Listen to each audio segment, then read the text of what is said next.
त्वमादिदेवः पुरुषा पुराणः त्वमस्य विश्वस्य परम निधानम्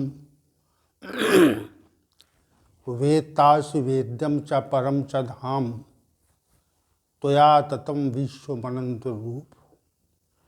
वायु यमः अग्निबाणः शशांकः प्रजापतिस्त्वं प्रपितामहस्य नमो नमस्तेस्तु सहस्रकृत्वा पुनश्च भूयोऽपि नमो नमस्ते। वसुदेवसुतं देवं कंसचाणूरमर्दनं देवकी परमानंदम श्रीकृष्णं वंदे जगद्गुरुं कृष्णं वंदे जगद्गुरुं। कृष्णाय वासुदेवाय हरे परमात्मने प्रणतक्लेशनाशाय गोविंदाय नमो नमः गोविंदाय नमो नमः। हम सभी आज पुनः भगवद गीता के इस प्रातःकालीन सत्र में भगवद गीता ज्ञान की जिज्ञासा को लेकर उपस्थित हुए हैं। आप सभी को भगवान श्री गोविंद की ओर से आशीर्वाद और मेरी ओर से सादर स्नेहपूर्ण अभिवादन। वास्तविक बात तो ये है, हमारा अधिक समय संसारिक क्रियाकलापों में बीत जाता है, क्योंकि जो संसार का आकर्षण है वो इतना प्रबल है, उसकी प्रबलता इतनी विशिष्ट है कि वह जल्दी या शीघ्रता से समाप्त नहीं होती। वह शीघ्र समाप्त होने वाला विषय नहीं है। वो मनुष्य को अपने में समेटे रहता है, अपने में आसक्त रखता है, और हम जीवन पर्यंत इस संसार की आसक्ति से निकल नहीं पाते। वास्तविक बात तो ये है, और इसकी प्रबलता इतनी अधिक है कि हम अपनी वृद्धावस्था में भी, जब हम वृद्ध हो जाते हैं, तब भी इसकी आसक्ति से अपने को विलग नहीं कर पाते। ये विशेष बात है। तो हमारी उन्मुखता श्री भगवान की ओर हो जाए, आध्यात्मिक कार्य की ओर हो जाए, और हम आध्यात्मिक विषयों की ओर रुचि उत्पन्न हो जाए हमारे अंदर, तो ये समझना चाहिए कि ये श्री भगवान की विशेष कृपा ही है। तो हम लोगों के अंदर एक रुचि उत्पन्न हुई है, और उसी रुचि को लेकर के हम सभी नित्य यहाँ बैठते हैं और भगवान श्री गोविंद की सानिध्यता में, उनकी चरण शरण में रहते हैं। चलते हैं आज के विषय की ओर। हम सभी ने कल के सत्र में अध्याय संख्या 18 के श्लोक संख्या 12 पर विचार करना आरंभ किया था, और इस श्लोक पर विगत संभवतः 2 सत्र हो चुके हैं, और आज ये तीसरा सत्र है। चूँकि ये विशद विषय है, जो ये कर्म और कर्म के परिणाम के संबंध में जो चर्चा श्री भगवान ने की, वह विशेष चर्चा है, विशेष बात है, इसलिए इसमें सत्य अधिक होने की संभावना हो रही है। श्री भगवान ने अध्याय 18 श्लोक संख्या 12 में कहा, अनिष्टमिष्टम मिश्रम च त्रिविधम कर्मणा फलम भवत्य त्यागिनाम प्रेत न तो सन्यासिनाम क्वचित। हे अर्जुन, कर्म फल का विचार जो लोग त्याग देते हैं, ऐसे का कर्म फल का त्याग न करने वाले, क्षमा करें आप, अत्याग नाम पद है यहाँ पे, जो कर्म के परिणाम के संबंध में विचार किया करते हैं, उनके लिए अत्याग नाम पद आया है यहाँ पे।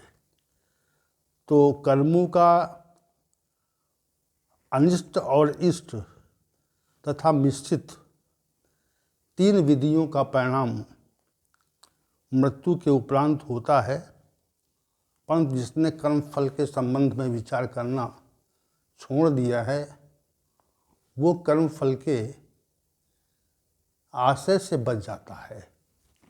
ये बात श्री भगवान ने श्लोक संख्या 12 में कही। तो हम सभी ने जो विगत सत्रों में चर्चा की थी, वो इसके पृथक पृथक विषय थे। एक तो हमने ये समझाना चाहा था कि देखिए, मनुष्य का कर्म में अधिकार है। परमात्मा ने मनुष्य को कर्म करने की स्वतंत्रता प्रदान की, तो वो चाहे शुभ कर्म करे अथवा अशुभ कर्म करे, वो जैसा चाहता है करना वैसा वो कर सकता है। ये स्वतंत्रता उसको परमात्मा की ओर से प्रदान की गई। और इस बात की चर्चा हमने विगत सत्र में की भी थी कि कर्म की स्वतंत्रता का जो अधिकार है, वो मनुष्य को परमात्मा की ओर से प्रदान किया गया है कि हम जैसा चाहें वैसा कर सकते हैं, अच्छा कर सकते हैं और अच्छा नहीं कर सकते हैं, उचित कर सकते हैं, उचित नहीं कर सकते हैं, शास्त्रों का अध्ययन कर सकते हैं और ऐसा साहित्य पढ़ सकते हैं जिससे हमारा पतन हो जाता है, कुछ भी कर सकते हैं हम। लेकिन दूसरी बात ये है कि चूंकि परमात्मा का नियंत्रण इस समग्र ब्रह्मांड पर है, इसलिए उसने प्रत्येक मनुष्य के कर्मों के अंकन की व्यवस्था की। जैसे कोई पिता होता है तो वो अपने पुत्र के कर्मों पर दृष्टि रखता है कि कर्म कैसा कर्म कर रहा है, तो उचित कर्म करता है, अच्छा करता है, तो पिता को प्रसन्नता होती है। और अगर पिता के विचार के अनुसार और समाज और शास्त्र के प्रतिकूल कोई कर्म करने लगे पुत्र, तो पिता को शोक होता है और वो चाहता है कि हमारा जो पुत्र है वो सन्मार्ग पर चले, अच्छे रास्ते पर चले। ये प्रत्येक पिता का विचार रहता है, ये विचार निश्चित रहता है। वैसे ही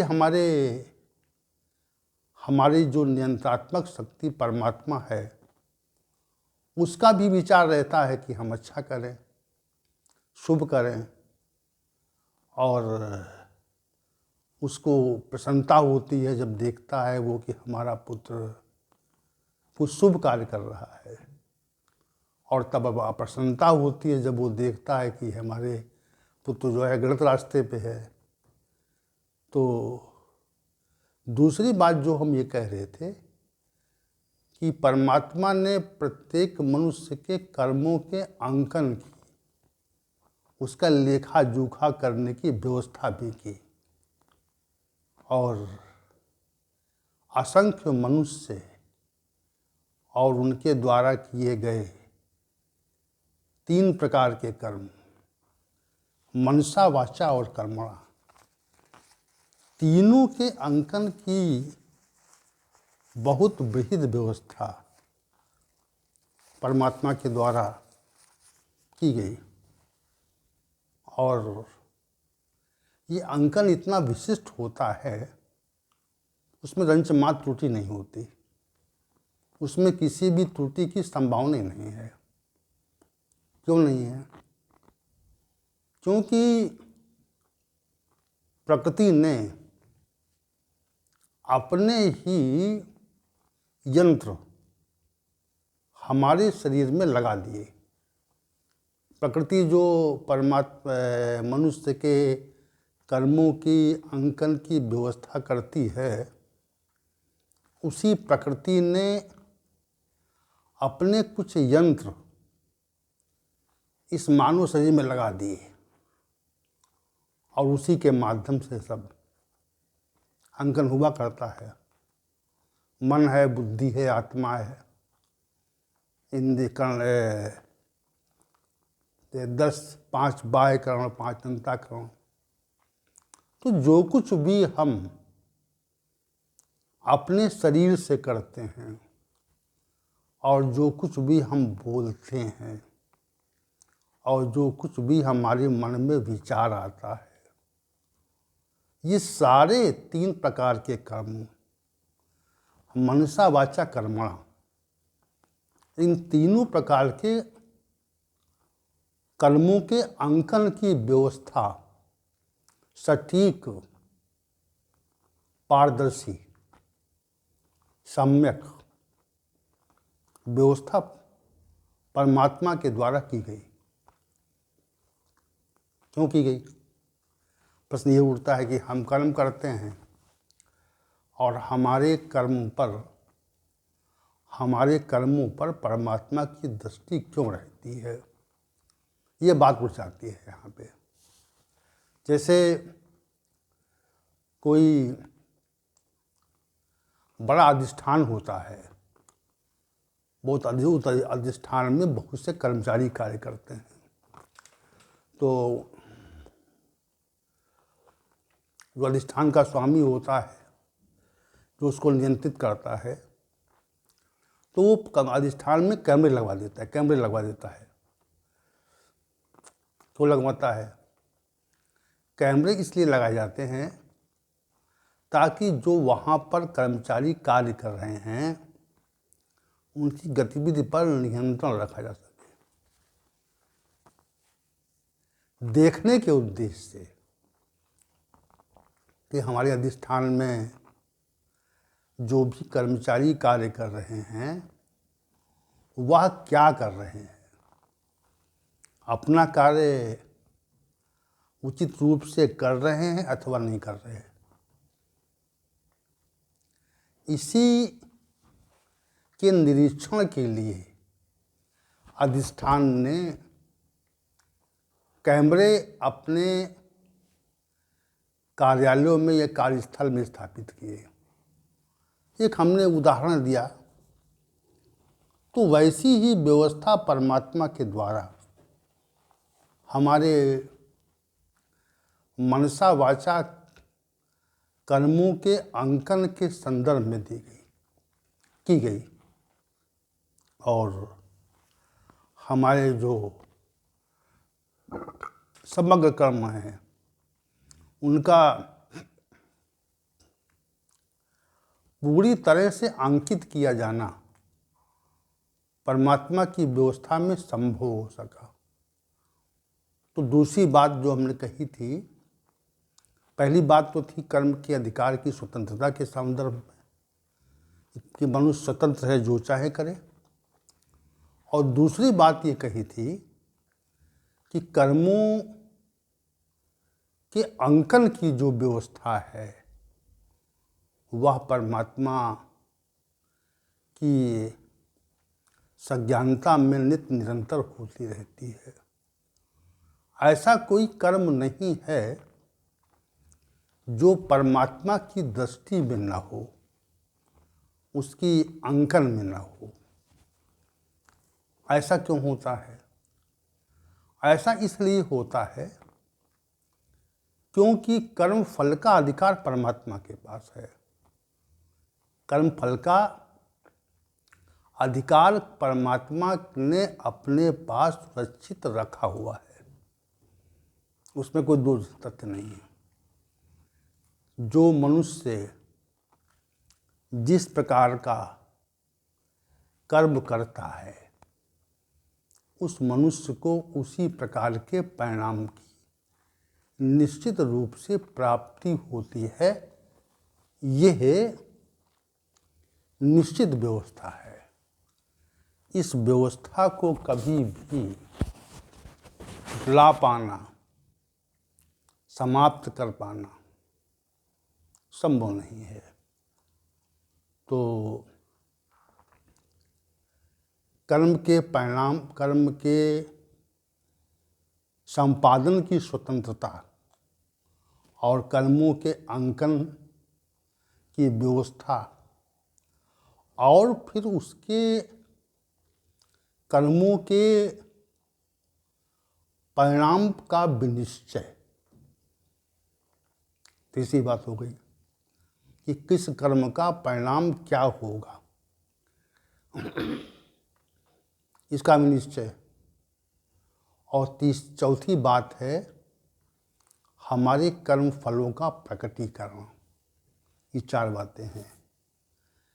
यहाँ पर जो श्री भगवान ने कहा है, अनिष्टमिष्टम मिश्रम च त्रिविधम कर्मणा फलम, वहीं पे आ रहे हैं हम। उसी स्थिति को हम कहना चाह रहे हैं। श्री भगवान ने कहा अनिष्ट, इष्ट और मिश्रित तीन प्रकार का कर्म होता है, और परंतु जिसने कर्म फल के संबंध में विचार करना छोड़ दिया उसको कर्म फल नहीं मिलता, उसको बंधन नहीं होता।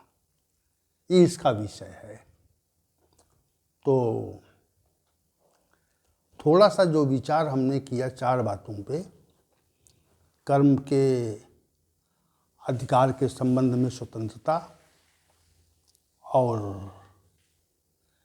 कर्म के अंकन की व्यवस्था, और तीसरी बात ये कही कि कर्म के परिणाम का विनिश्चय, और चौथी बात कर्म के फल का प्रकट हो जाना। ये चार बातें, चार तथ्य जो हैं वो महत्वपूर्ण हैं। इन चारों तथ्यों को हमें अपनी दृष्टि में रखना चाहिए कि हमें कर्मों का जो अधिकार परमात्मा के द्वारा प्रदान किया गया है वो कोई सामान्य अधिकार नहीं है, वो विशेषाधिकार हमारा। लेकिन जब भी विशेषाधिकार का दुरुपयोग होगा तब हमको हमारे समक्ष समस्याएं प्रकट हो जाएंगी। तो श्री भगवान ने यहाँ कहा तीन प्रकार के कर्म हैं, अनिष्ट, इष्ट और मिश्रित। इस संबंध में जो चार बातें हमने बताई वो सब आप समझ गए होंगे। अब कर्म जो होते हैं, जो संपादित किए जाते हैं और जो जिनका संचय होता है, जो आज कर्म संपादित हुआ तो उसका संचय, जो हमने अंकन वाली बात कही थी, अंकन की व्यवस्था, लेखे जोखे की व्यवस्था, उसी को आप इकट्ठा होना या संचित होना मान लें। और फिर जो तीसरी बात कही थी कि कर्म फल का परिणाम कैसे प्रकट होता है। चूंकि एक बात हम यहाँ पर और थोड़ी सी स्पष्ट कर दें कि किस कर्म का परिणाम क्या होगा और वह कब प्रकट होगा। फिर समझिए इस बात को, हमारे या मनुष्य के कर्म का क्या परिणाम होगा और वो कब प्रकट होगा, इसको जाना जा पाना असंभव है। ये बात अपने मस्तिष्क में बिठा लीजिए आप कि न तो हम कर्म फल के प्रकार के संबंध में जान सकते हैं और न ही कर्म फल के समय के प्रकटीकरण और प्रकार के प्रकटीकरण। देखिए, दो बातें यहाँ पे हैं। एक तो कर्म फल का प्रकटीकरण कब होगा और कर्म का जो परिणाम है वह किस स्वरूप में प्रकट होगा, इसको जाना जा पाना असंभव है। इसीलिए मनुष्य अज्ञानी है और जो ज्ञानी जन हैं वह ये प्रयास करते हैं कि हम शास्त्र के अनुकूल कर्म करें। क्यों? इसलिए कि उसका जो परिणाम है वह सुखद होगा और यदि शुभ कर्मों के परिणाम के संबंध में विचार का अभाव हो जाए, विचार की शून्यता हो जाए अगर, तो फिर इस जीवन का, मनुष्य जीवन का जो उद्देश्य है वह हमको सहजता पूर्वक प्राप्त हो जाता है। इतनी सी बात है। तो इस बात को अपने अंदर बिठाइए आप और विचार करो आप कि मनुष्य कितना अज्ञानी है कि वह न तो अपने कर्मों के परिणाम के संबंध में कोई सम्यक जानकारी रख पाता है और नहीं किस कर्म का परिणाम कब प्रकट होगा और किस स्वरूप में प्रकट होगा। ये तथ्य भी उसकी सज्ञानता से परे है, हम नहीं जानते। तो इस विचार को आप अपने मन में रखिए। इसीलिए कहा कि परिणाम में अधिकार नहीं है। मनुष्य को उसके कर्म फल की प्राप्ति तो निश्चित होगी, लेकिन कर्म फल कब प्रकट होगा, कैसे प्रकट होगा, उसका स्वरूप क्या होगा, उसका काल क्या, उसकी अवधि क्या होगी, इसको जाना जा पाना असंभव है। यद्यपि शास्त्रों ने इस विषय में बहुत सी बातें कही और मनीषी जन इस संबंध में बहुत सी बातें कहते भी हैं। वे किस कर्म का क्या परिणाम होगा और वो कैसे प्रकट होगा और किस काल में प्रकट होगा, इस बारे में बहुत कुछ भारतीय मनीषियों ने कहा है। लेकिन फिर भी हम उस संबंध में निश्चित रूप से कोई जानकारी नहीं रख सकते। हमारी संज्ञानता के बाहर का विषय है वो, और हम परमात्मा को अपने कर्मों के प्रकटीकरण के लिए बाध्य भी नहीं कर सकते कि हम शुभ कर्म कर रहे हैं, पूजा कर रहे हैं आपकी, तो हमको आप सुख दें। ये परमात्मा को आप बाध्य नहीं कर सकते। हाँ, प्रार्थना कर सकते हैं प्रार्थना कर सकते हैं। किसी भी संकट के निवारण के लिए प्रार्थना का अधिकार तो है आपका, लेकिन यह अधिकार आपको नहीं है कि आप परमात्मा को बाध्य करें कि हमको अमुक शुभ कर्म का शुभ परिणाम अब आप दीजिए। वो अपनी इच्छा अनुसार, अपनी व्यवस्था के अनुसार वह कर्म के परिणाम को प्रकट करता है। ये बात हमें अपने मस्तिष्क में स्पष्ट रूप से रखनी चाहिए, निश्चित रखनी चाहिए कि परिणाम के प्रकटीकरण का जो कार्य है वह परमात्मा के द्वारा होता है और परमात्मा हमको हमारे कर्मों का कब परिणाम देगा इसको जाना जा पाना असंभव है। और चौथी एक बात और हम जोड़ना चाहते हैं, वह ये जोड़ना चाहते हैं कि हमारा, चूँकि हमारे असंख्य जन्म हो चुके हैं, जन्मों की कोई संख्या तो नहीं है, और असंख्य जन्मों के जो कर्म हैं जो हमारे द्वारा किन्हीं जन्मों में संपादित किए गए थे,